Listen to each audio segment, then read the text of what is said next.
මම මේ අපේ මගේ යාළුවෙක් ඉන්නෝ අකුරැස්සේ ගමගේ කියලා. අපි මං හැම අවුරුද්දෙම ඒ ගම ගිහිලා ගෙදර අවුරුදු පාටියට යනවා. අවුරුදු පාටියට ගිහිල්ලා පාටියේ ඉඳලා හවස මට මුත්‍ර බරක් හැදිලා මම මේ ගම ගිහිලා ගෙදරින් එළියට බහිනවා. එළියට බහිනකොටම කණ්ඩායමක් කරනවා මේ තුවක්කුව අරගෙන කණ්ඩායමක් කරනවා මේ හොමිට පල්ලා ගියා. මගේ ගාවේ සල්ලි තියෙනවා. සල්ලි තියෙන නිසා මම මේ දුවනකොට මාත් එක්ක පස්සෙන් තව එකෙක් දුවනවා. උගෙන්ගේ හැප්පිලා මම වැදගෙන වැටෙනවා. හැදෙන්නට දුවලා ඇවිල්ලා මේ එක්කෙනෙක් දුවගෙන ඇවිල්ලා පොලිසියෙන් කියලා දන්නේ පොලිසියෙන් කියලා කෑ ගහලා මේ කොහොම හිටපල්ලයි කුණුහරුප කියලා මම අපි දෙන්නම අල්ල ගන්නවා. අල්ලගෙන ඉවරලා එක සැරේටම මගේ මමයි ඇටිච් එකට වැටිච්ච යාළුවගේ මංජු දාලා මේ සාක්කුවල දින සල්ලි ගත්තා. අදිනකොට මේ සාක්කුව මගේ ලක්ෂ 3ක් තිබුණා. උඩ සාක්කුවේ වේදන් සල්ලි තිබුණා රුපියල් 30000 කරලා ඒකේ කොච්චර කියමුණාද මට මතක නැහැ. මේ ලක්ෂ 3 ගන්නකොට මම කිව්වා මේ සල්ලි ගන්න එපා සල්ලි ගන්න නම් ගණන් කරලා ගන්න කියලා. මට කුණු අපේ වෙන උඹේ අම්මට මෙහෙම කරන්න කියලා මේකල සල්ලි දුක් සේරම ෆෝන් එකයි පර්ස් එකයි සේරම ඇදලා ගත්තා. ඇදලා අරගෙන මේ උන්ගේ සාක්කුවට දාගෙන මම පොලිසියට අරන් ගියා. පොලිසියට අරන් ගිහිල්ලා මේ මං අපේ අත් දාලා නිදහස් කරනවා මට මේ මම සමුසගේ සල්ලි කියලා මේව දැම්ම මේ සුළු දැම්මන් පස්සේ මං අර ගත්තා අරගෙන සාක්කුවේ දාලා පොලිසිය බහිනකොට ගණන් කරා මට ඒකේ තියෙන 1.90යි. 1.90 මුදලක් තියෙන්නේ. මගේ ලක්ෂ 3කට වැඩි මුදලක් තිබුණා. එකෙන් 1.90යි මට හම්බුනේ.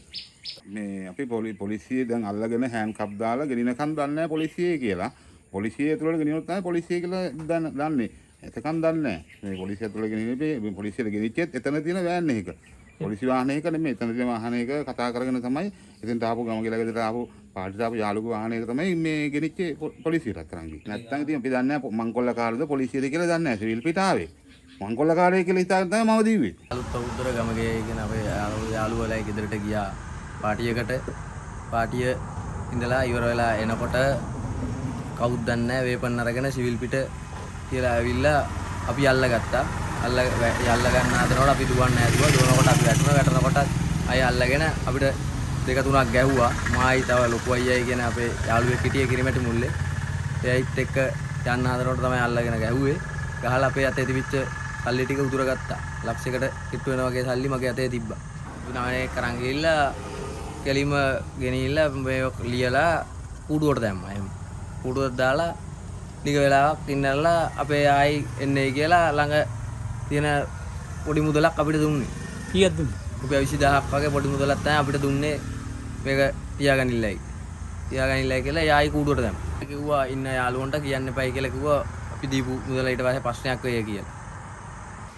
ඔය ඉතින් බය කරාට පස්සේ ඉතින් දැනගත්තනේ ඉතින් මෙහෙම පොලිසියෙන් කියලා අපි දන්නේ නැහැ ඉතින් ගෙනිච්චට පස්සේ තමයි පොලිසියෙන් කියලා දන්නේ ගෙනිච්ච මාංචුත් දැම්මට පස්සේ අර මහත්තයාට බල කරා මේ වාහනේ අරගෙන යමන් කියලා බල කරලා වාහනේ අරන් යන්න කියලා එතකොට තමයි අරන් දැනගෙන නිකන් හිතේ මේක ඇති උනේ පොලිසියෙන් කිසිම කෙනෙක් යුනිෆෝම් හිටියේ නැහැ සේරම සිවිල් හිටියේ. කල්ලි ටික උදුර ගත්ත නිසා අපි හිතුවේ මංකොල්ලකාරයෝයි කියලා. ඒත් වාහනේ පොලිසිය පැත්තට හැරෙවුවට පස්සේ තමයි අපි දන්නේ පොලිසියයි කියලා. අපිට වෙච්ච අසාධාරණයට සාධාරණයක් වෙන්නේ කියලා කියනවා අපේ පොලිස්පතිතුමාට. මම පාරට බැස්සා. පාරට ගෙන ගේට්ටුව අරගෙන බැලුවා බලන්න. 14 වෙනිදා රාත්‍රී 8:00 විතර. මට අර හරියේ කාට හරි ගහනවත් ඇහුණා. මොකද්ද කියලා අපිට හිතා ගන්න බැරි වුණා. අන්තිමට තමයි අපි දැනගත්තේ මේ පොලිසියෙන් කියන එක. යුනිෆෝම් ඇඳලා හිටියේ නෑ. යුනිෆෝම් ඇඳලා හිටියේ නෑ මේ මහත්තුරු. ඉතින් අර මෙහෙම පොල්ලු අරගෙන කුණු හබ කියනවා මේ කැලෑවල් වලට පානිනවා අපේ ගෙවල් වල මේ මිනිස්සු බයට අපේ ගෙවල් වලටත් පානිනවා ඉතින්. පාරේ හිටපු මිනිස්සු. යුද පිටියක් වගේ වුණාද? ඔව් යුද පිටියක් වගේ තමයි මේ හරිය. අපි ගෙදර තියෙන පාටියක් වුණ පොඩි එක්කෙනාගේ පාටියක්.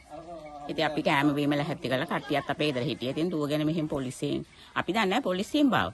දුවගෙන මෙහෙම ආවා. ආවට පස්සේ ඉතින් යාලා පොළු වගේක් එහෙම අරගෙන එහා මෙහා අර හින්දිව්වයි මෙහෙන් දිව්වයි කියලා ගියා. ඉතින් අපි පස්සේ තමයි දන්නේ පොලිසියෙන් කියලා. ඉතින් අපි වැඩි විස්තරයක් අපි ඉතින් කියන්න දන්නේ නැහැ. අර කුණුහරුප කී තමයි හෙව්වේ. ගහන අර මේ සද්ද දැන අපේ ගෙදර නම් එහෙම ගැහුවේ කියලා මොකුත් නැහැ. මෙහෙන් තමයි අර දෙල් ගහ ගාවි පොළු වගේකුත් අරගෙන මේ පැත්තට දෙන්නේ දුවල ගියයි කියලා. ඒ පැත්තට මෙහෙන් දුවල ගියායි සැරේ.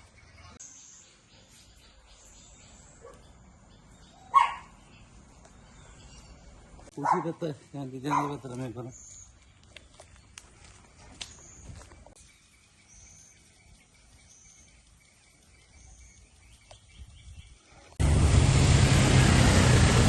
අකුර